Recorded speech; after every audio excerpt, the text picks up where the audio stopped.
Assalamualaikum warahmatullahi wabarakatuh. Nama saya Salvia Putri Solecha, NIM 18081678. Di sini saya akan menjelaskan tentang berpikir kreatif. Jadi pertama itu ada definisinya.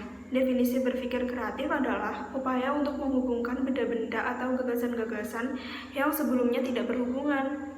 Berpikir kreatif menggunakan benda-benda atau gagasan-gagasan yang sudah nyata ada dan di dalam pikiran kita lah sungguhnya proses nyata itu berlangsung. Proses ini tidak harus selalu menciptakan suatu konsep-konsep baru, walaupun hasil akhirnya mungkin akan tampak sebagai sesuatu yang baru, hasil dari penggabungan dua atau lebih dari konsep-konsep yang sudah ada. Jadi salah satu aspek-aspeknya itu kayak bermimpi gitu. Kegiatan bermimpi ini dipercaya sebagai salah satu kebutuhan penting di dalam cara kerja otak, dan kenyataannya memang hanya sedikit sekali orang-orang yang diketahui tidak pernah bermimpi. Kemudian ada ciri berpikir kreatif.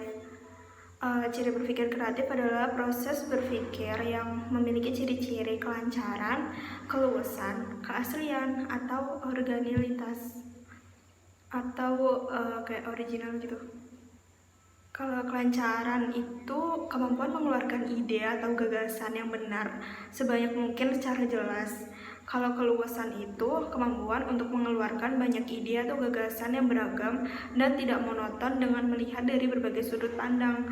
Kalau originalitas itu kemampuan untuk mengeluarkan ide atau gagasan yang unik dan tidak biasanya.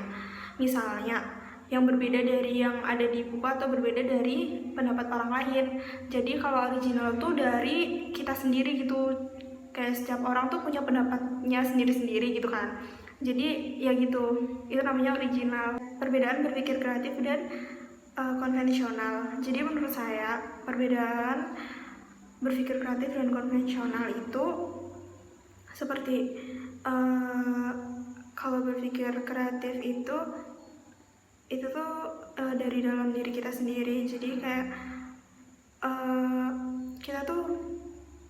kita punya pikiran sendiri seperti itu.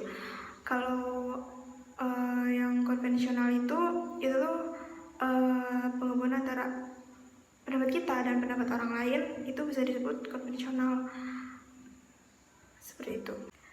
Seperti yang ada di KBBI, bahwa konvensional itu adalah kesepakatan yang umum seperti adat, kebiasaan, kelaziman, dan tradisional. Jadi sangat berbeda sekali antara berpikir kreatif dengan konvensional. Jadi kalau berpikir kreatif adalah berpikir dari dalam diri kita sendiri, dan konvensional sendiri itu seperti kesepakatan umum. Jadi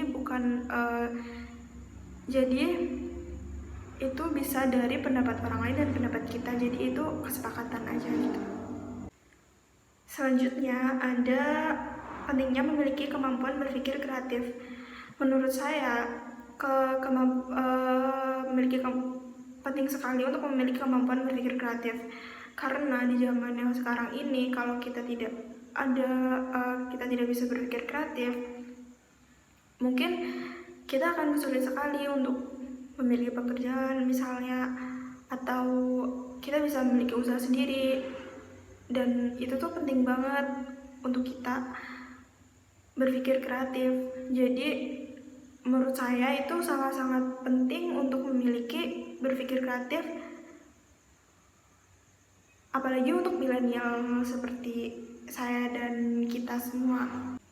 Selanjutnya ada bagaimana menggunakan berpikir kreatif untuk memecahkan masalah. Jadi menurut saya untuk menggunakan berpikir kreatif ini untuk memecahkan suatu masalah itu adalah untuk mencari solusi dari masalah tersebut. Jadi kita dapat berpikir bagaimana untuk mengatasi masalah tersebut, untuk mencari solusi dari masalah ini. Kemudian kita juga dapat memberikan inovasi terhadap solusi tersebut. Jadi sangat penting sekali untuk menggunakan berpikir kreatif di dalam memecahkan masalah. Seperti itu menurut saya. Terima kasih.